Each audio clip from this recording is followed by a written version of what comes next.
Hello friends, welcome to NiC IT Academy. இந்த செஷன்ல நம்ம என்ன பார்க்க போறோம் அப்படின்னா how to import data from Excel to Oracle with SQL Developer. So இதுதான் பார்க்க போறோம். இது வந்து நிறைய பேர் வந்து கமெண்ட்ஸ்ல கேட்டிருந்தீங்க.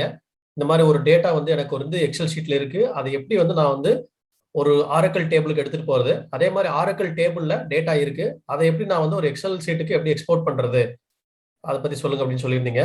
இது வந்து ரொம்ப சிம்பிளான மெத்தட் தான். இந்த செஷனை ஸ்கிப் பண்ணாம கடைசி வரைக்கும் பாருங்க. இதுல நான் நிறைய டிப்ஸ் சொல்லியிருக்கேன். இப்போ வாங்க நம்ம செஷனுக்குள்ள போகலாம். இது எப்படிங்கிறத பார்ப்போம்.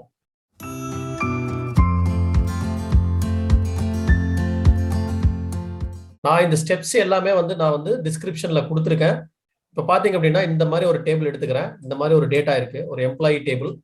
இதுல வந்து நான் வந்து எல்லா டேட்டா டைப்பும் மென்ஷன் பண்ணியிருக்கிறேன். அதாவது ஒரு ஒரு நம்பர் டேட்டா டைப் இருக்கு, அதுக்கப்புறம் ஒரு கேரக்டர் டேட்டா டைப் இருக்கு, ஒரு டேட் டேட்டா டைப் இருக்கு, அதுக்கப்புறம் பாத்தீங்கன்னா இது நம்பர், இந்த மாதிரி எல்லா டேட்டா டைப்பும் நான் வந்து மென்ஷன் பண்ணியிருக்கேன். எனக்கு இந்த மாதிரி ஒரு டேட்டா வந்து எக்ஸல் ஷீட்ல இருக்கு. இந்த எக்ஸல் ஷீட்ல இருக்கிற டேட்டாவை எப்படி நான் வந்து ஒரு ஆரக்கிள் டேபிளுக்கு எடுத்துட்டு போறது அப்படின்னு பார்ப்போம். இப்போ வந்து என்னன்னு பாத்தீங்கன்னா இந்த SQL டெவலப்பர் அப்படிங்கிற டூல்ல எப்படி எடுத்துட்டு போறதுன்னு பார்ப்போம். இது வந்து ரியல் டைம்ல இப்போ எனக்கு ஒரு நிறைய டேட்டா இருக்கு அப்படின்னா அதை வந்து நம்ம எப்படி எடுத்துட்டு போவோம்னா SQL லோடர் அப்படிங்கிற மாதிரி ஒரு நிறைய அதர் டூல் கோட் இருக்கும், அதில் கூட எடுத்துட்டு போவோம். பட் நம்ம இங்க என்ன பார்க்க போறோம் அப்படின்னா SQL டெவலப்பர் மூலமா எப்படி நம்ம வந்து எடுத்துட்டு போறது அப்படிங்கிறத பார்ப்போம். இப்போ பாத்தீங்க அப்படின்னா எனக்கு வந்து டேட்டா இருக்கு. இந்த காலம்க்கு ஏற்ற மாதிரி நான் வந்து ஒரு டேபிள் நான் கிரியேட் பண்ணிட்டேன். அதாவது இந்த எக்ஸல் ஃபைல்ல இருந்து டேட்டாவை நான் டேபிளுக்கு எடுத்துட்டு போறதுனால இந்த மாதிரி ஒரு டேபிள் கிரியேட் பண்றேன். இந்த கிரியேட் டேபிள் ஸ்ட்ரக்சரும் நான் வந்து கொடுத்துருக்கேன் டிஸ்கிரிப்ஷன்ல, அது நீங்க பார்த்து எடுத்துக்கோங்க. இந்த மாதிரி ஒரு டேபிள் நான் வந்து கிரியேட் பண்ணிட்டேன். எம்ப்ளாயின்னு ஒரு டேபிள் வந்துடும். இப்போ பாத்தீங்க அப்படின்னா அந்த டேபிள் வந்து இந்த இடத்துல இந்த HR ஸ்கீமால போய் இந்த பிளஸ் சிம்பிள் கிளிக் பண்ணீங்கன்னா இந்த இடத்துல வரும். இந்த இடத்துல பாத்தீங்கன்னா எம்ப்ளாயின்னு இருக்கும். இந்த எம்ப்ளாயி மேல நீங்க கிளிக் பண்ணுங்க. கிளிக் பண்ணீங்க அப்படின்னா ரைட் கிளிக் பண்ணீங்கன்னா இந்த டேபிள் மேல வச்சு ரைட் கிளிக் பண்ணீங்க அப்படின்னா இம்போர்ட் டேட்டான்னு இருக்கும். இப்போ இந்த டேபிள் வந்து உங்களுக்கு ஒரு வேளை உங்களுக்கு தெரியல அப்படின்னா, ஒரு வியூல வரல அப்படின்னா நீங்க இதை ஓப்பன்லயே வச்சிருந்தீங்கன்னா இது ஒரு வேளை வராது. அதனால இந்த டேபிள்ஸ் மேல வச்சு ரெஃப்ரெஷ் பண்ணிக்கோங்க. ரெஃப்ரெஷ் பண்ணீங்கன்னா வந்துடும். இந்த மாதிரி வரும். அதே மாதிரி பாத்தீங்கன்னா இங்க ரைட் கிளிக் பண்ணிட்டு இது இம்போர்ட் டேட்டா. இப்போ இம்போர்ட் டேட்டா பண்ணலாம், எக்ஸ்போர்ட் பண்ணலாம். இந்த மாதிரி இம்போர்ட் டேட்டா அப்படிங்கிற ஒரு ஆப்ஷன் வந்து கொடுங்க. கொடுத்தீங்க அப்படின்னா எந்த இடத்துல இருந்து நீங்க இம்போர்ட் பண்றீங்கன்னு கேட்கும். நான் வந்து இந்த ஃபைலை வந்து டெஸ்க்டாப்ல வச்சிருக்கேன். அதனால இந்த ஃபைல் நான் க்ளோஸ் பண்ணிக்கிறேன். க்ளோஸ் பண்ணிட்டு இந்த ப்ரௌஸ் போறேன். ப்ரௌஸ் போயிட்டு அந்த ஃபைல் எங்க இருக்கு அப்படிங்கறத நான் எடுத்துக்கிறேன். இந்த எக்ஸல் ஃபைல் இருக்கு, அதனால நான் இது எடுத்துக்கிறேன். எடுத்துக்கிட்டு ஓப்பன் கொடுங்க. ஓப்பன் கொடுத்தோன்னே இந்த மாதிரி வந்துடும். இந்த டேட்டா வந்து இந்த இடத்துல வந்திருக்கும். நீங்க பாத்தீங்கன்னா தெரியும். அதே டேட்டா வந்து கரெக்டா வந்து எடுத்துட்டு வந்துருச்சு. சரி, ஓகே. அடுத்தது வந்து நெக்ஸ்ட் போங்க. நெக்ஸ்ட் போனீங்க அப்படின்னா இந்த இடத்துல இம்போர்ட் மெத்தட் வந்து நீங்க இன்சர்ட் பண்ணுமா, டேபிள்ல இன்சர்ட் பண்ணுமான்னு கேக்குது. ஆமா, நான் இன்சர்ட் தான் பண்ணணும். அதனால நான் வந்து கொடுத்துட்றேன். சரி, ஓகே கொடுத்துட்டு நெக்ஸ்ட் போங்க. நெக்ஸ்ட் போனீங்கன்னா எந்தெந்த காலம்லாம் உங்களுக்கு வந்து இம்போர்ட் பண்ணணும் அப்படின்னு கேக்குது. அதனால நீங்க எல்லா காலமும் தான் எனக்கு வேணும். அதனால இந்த 7 காலமும் நான் செலக்ட் பண்ணிட்டேன். கரெக்டா ஆர்டர் படி நான் செலக்ட் பண்ணிக்கிறேன். செலக்ட் பண்ணிட்டு நெக்ஸ்ட் கொடுங்க. ஸோ இந்த ஸ்டெப் தான் ரொம்ப இம்பார்ட்டன்ட். இந்த ஸ்டெப்ல என்ன பண்ணணும் அப்படின்னா கரெக்டா டேட்டா டைப் வந்து மென்ஷன் பண்ணணும்.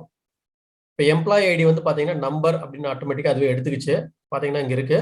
அடுத்து எம்ப்ளாயி நேம் வேர்கேர் 2 எடுத்திருக்கு. டேட் ஆஃப் பர்த் வந்து பாத்தீங்கன்னா இந்த மாதிரி எடுத்திருக்கு. ஃபார்மெட்ல வந்து MMDD RRRன்னு எடுத்திருக்கு. இந்த RRR அப்படிங்கிறதும் இந்த YYY அப்படிங்கிறதும் சேம் தான்.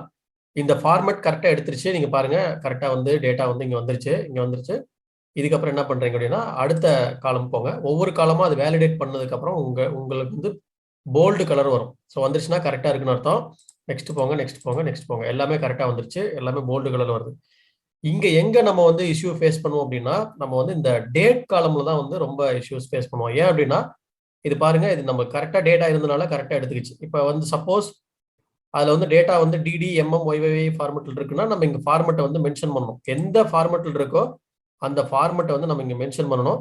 கரெக்டான ஃபார்மெட் சொன்னாதான் அது கரெக்டா எடுத்துக்கும். ஸோ பாருங்க, கரெக்டா நீங்க வந்து வச்சுட்டு எடுத்துக்கோங்க. இப்போ சப்போஸ் ஒவ்வொன்றும் ஒரு மாதிரி ஃபார்மெட் கரெக்டா இல்லை, வேற மாதிரி இருக்குன்னா நீங்க வந்து அதை கேரக்டராகவே ரீட் பண்ணிட்டு அதுக்கப்புறம் நீங்க வந்து அதை கன்வெர்ட் போட்டுக்கலாம். கேஸ்டிங் பண்ணி நீங்க வந்து உங்களோட என்ன ஃபார்மெட்டுக்கு வேணுமோ அதை எடுத்துக்கலாம். ஓகே, இப்போ நெக்ஸ்ட் கொடுங்க. நெக்ஸ்ட் கொடுத்துட்டு இப்போ இந்த டேபிள்ல நான் வந்து ஃபினிஷ் பண்றேன். ஃபினிஷ் அப்படின்னு கொடுத்தீங்கன்னா இங்க என்ன வருது அப்படின்னா டாஸ்க் சக்சஸ்ஃபுல் அண்ட் இம்போர்ட் கமிட்டட்னு வருது. இப்போ போய் இந்த டேபிள்ல நீங்க வந்து select star from table name அப்படின்னு போட்டு பாக்குறீங்க. செலக்ட் ஸ்டார் ஃப்ரம் எம்ப்ளாயி அப்படின்னு போட்டுட்டு என்டர் பண்ணீங்கன்னா இந்த டேட்டாவை தான் நம்ம வந்து அந்த ஃபைல்ல பார்த்தோம்.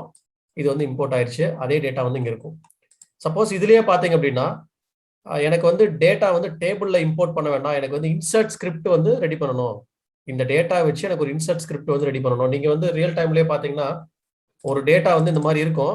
இதுக்கு இன்சர்ட் ஸ்கிரிப்ட் ரெடி பண்ணணும். அதாவது இன்சர்ட் இன்டு டேபிள் நேம் அப்படின்னு போட்டு ஒரு இன்சர்ட் ஸ்கிரிப்ட் ரெடி பண்ணணும். பட் இதுக்கு வந்து நம்ம மேனுவலா ரெடி பண்ணோம் அப்படின்னா ரொம்ப டைம் எடுக்கும். நம்ம வந்து சில டைம்ல மேக்ரோஸ் கிரியேட் பண்ணி அந்த மேக்ரோஸ் இங்க போட்டு ஸ்க்ரோல் பண்ணி விடுவோம். அதுக்கு பதிலாக SQL டெவலப்பர் ஆப்ஷன் இருக்கு. என்ன அப்படின்னு பாத்தீங்கன்னா, இந்த டேபிள் கிரியேட் பண்ணிட்டு இந்த இடத்துல போனீங்கன்னா இம்போர்ட் டேட்டா கொடுங்க. கொடுத்துட்டு இந்த இடத்துல பாத்தீங்கன்னா எந்த ஃபைலுன்னு கேக்குது. இந்த ஃபைல் நேம் கொடுத்துட்றேன், ஓப்பன் கொடுங்க. ஓப்பன் கொடுத்ததுக்கு அப்புறம் நெக்ஸ்ட் போங்க. நெக்ஸ்ட் போனதுக்கு அப்புறம் இந்த இடத்துல இன்சர்ட் அப்படின்னு வரும். இம்போர்ட் மெத்தட் வந்து இன்சர்ட்னு வரும். அதுக்கு பதிலா இன்சர்ட் ஸ்கிரிப்ட்னு போடுங்க. இன்சர்ட் ஸ்கிரிப்ட் அப்படின்னு போட்டு நெக்ஸ்ட் போனீங்க அப்படின்னா நெக்ஸ்ட் இந்த இடத்துல எல்லா டேட்டா டைப்பும் நீங்க வந்து மென்ஷன் பண்ணிக்கிறீங்க. பண்ணிட்டு அடுத்து நெக்ஸ்ட் கொடுத்தீங்கன்னா அதை வந்து ஃபினிஷ் பண்ணிட்டீங்க அப்படின்னா இந்த இடத்துல இன்சர்ட் ஸ்கிரிப்டை வந்து அதை டெவலப் பண்ணிடும். இப்போ பார்த்தீங்கன்னா இதுக்கு எல்லாமே வந்து இன்சர்ட் ஸ்கிரிப்ட் வந்து நம்மளுக்கு வந்து ரெடி பண்ணி கொடுத்துரும். ஸோ இப்போ பார்த்தீங்கன்னா எல்லாமே இன்சர்ட் ஸ்கிரிப்ட் வந்து ரெடி ஆயிடுச்சு. இதை நம்ம வந்து யூஸ் பண்ணிக்கலாம். ஸோ இந்த மாதிரி நம்ம வந்து இன்சர்ட் ஸ்கிரிப்டை வந்து SQL டெவலப்பர்ல யூஸ் பண்ணிக்க முடியும். சரி, ஓகே. பாருங்க, டேட்டா வந்து ஒரு டேபிள்ல இருக்கு. இது எப்படி எக்ஸ்போர்ட் பண்றது, இந்த SQL டெவலப்பர்ல இருந்து ஒரு ஃபைலுக்கு எப்படி எக்ஸ்போர்ட் பண்றதுன்னு பார்ப்போம். இது ரொம்ப சிம்பிள். இது மேல ரைட் கிளிக் பண்ணுங்க, எக்ஸ்போர்ட் டேட்டான்னு கொடுங்க. எக்ஸ்போர்ட் டேட்டான்னு கொடுத்தீங்கன்னா ஃபார்மெட்ல நீங்க இங்க கூட இன்சர்ட் ஸ்கிரிப்ட் ரெடி பண்ணிக்கலாம். இங்க இருந்து கூட இன்சர்ட் ஸ்கிரிப்ட் ரெடி பண்ணலாம். இதுல பாத்தீங்க அப்படின்னா CSV அப்படின்னு இருக்கும். இந்த CSV கொடுக்கலாம், எக்ஸல் ஃபைல் கொடுக்கலாம், எது வேணாலும் கொடுக்கலாம். நான் வந்து CSV கொடுக்குறேன். CSV is nothing but comma separated value file.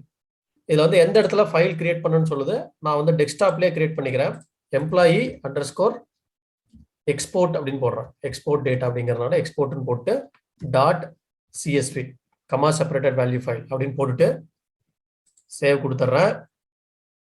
இந்த இடத்துல ஃபைல் கிரியேட் ஆகும். நெக்ஸ்ட் போங்க, இங்க வந்து ஃபினிஷ் கொடுத்துருங்க.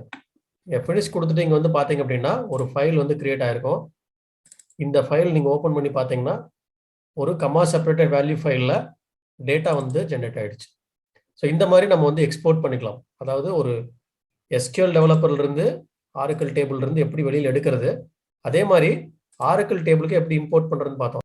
ஸோ இந்த மாதிரி தான் வந்து நம்ம வந்து இம்போர்ட் எக்ஸ்போர்ட் பண்ணிக்கலாம். இதை வந்து ப்ராக்டிஸ் பண்ணி பாருங்க. இதனோட கோட் எல்லாமே நான் டிஸ்கிரிப்ஷன்ல கொடுத்துருக்கிறேன். இது ஏதாவது டவுட் இருந்தால் கமெண்ட்ஸ்ல போடுங்க, கண்டிப்பா நான் ஆன்சர் பண்றேன். தேங்க்யூ ஃபார் வாட்சிங். நெக்ஸ்ட் செஷன்ல நம்ம மீட் பண்ணலாம்.